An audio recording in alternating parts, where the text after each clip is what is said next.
Hello, I'm Susan Cadeau. Thank you for being with us. Well, after heated debate and several quotes from the Bible, the Oklahoma House of Representatives has passed another anti-abortion bill.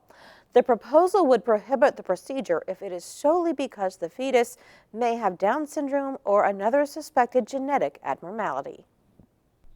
House Bill 1549 includes penalties against physicians who perform an abortion knowing it is because of a diagnosis or Down syndrome or a genetic disorder.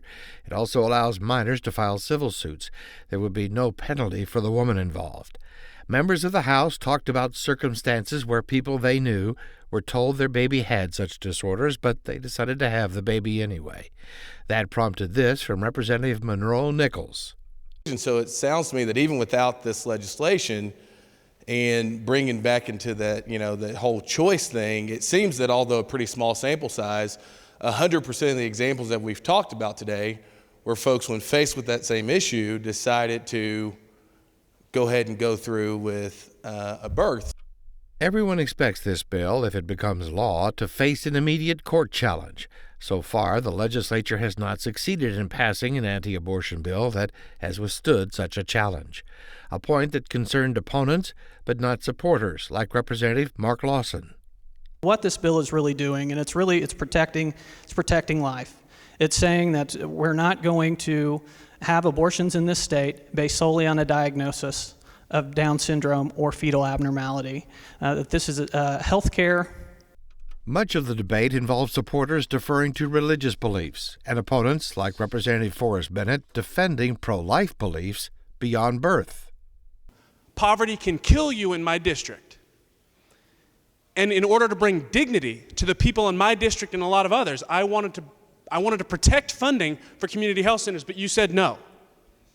A point that Representative Jason Dunnington picked up on, saying if lawmakers were serious about wanting to reduce abortions, there are things they could do that really would have that effect. We need to make sure that we are teaching science-based sex education in our schools, and we need to make sure that we have access to contraception to all of those Oklahoma citizens that would require it. And Representative Corey Williams followed up, saying there isn't near the concern by lawmakers once a birth has occurred. This bill isn't really an act of mercy. In some respects, it's actually an act of hate. Because we consistently fail to put our money where our emotions are. History says do something different to be pro-life here. Support education, support programs to end poverty, support the disabled amongst us. Representative Chuck Strom argued that we can look back to the Founding Fathers for guidance, who he believes weighed in on the emotional issue of abortion. Declaration of Independence: all human beings are created in the image of God, not just those that are perfect.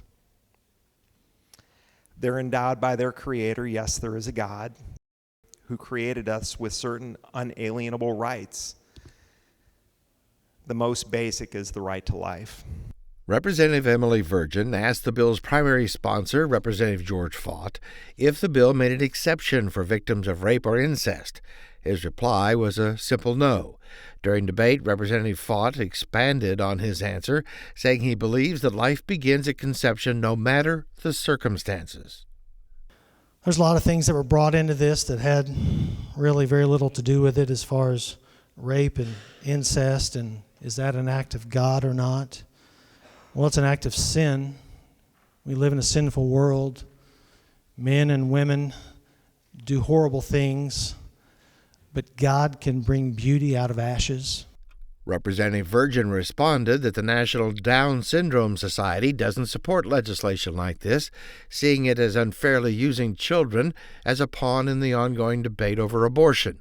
Virgin argued Down syndrome is specifically mentioned in the bill to distract from the other disorders it covers.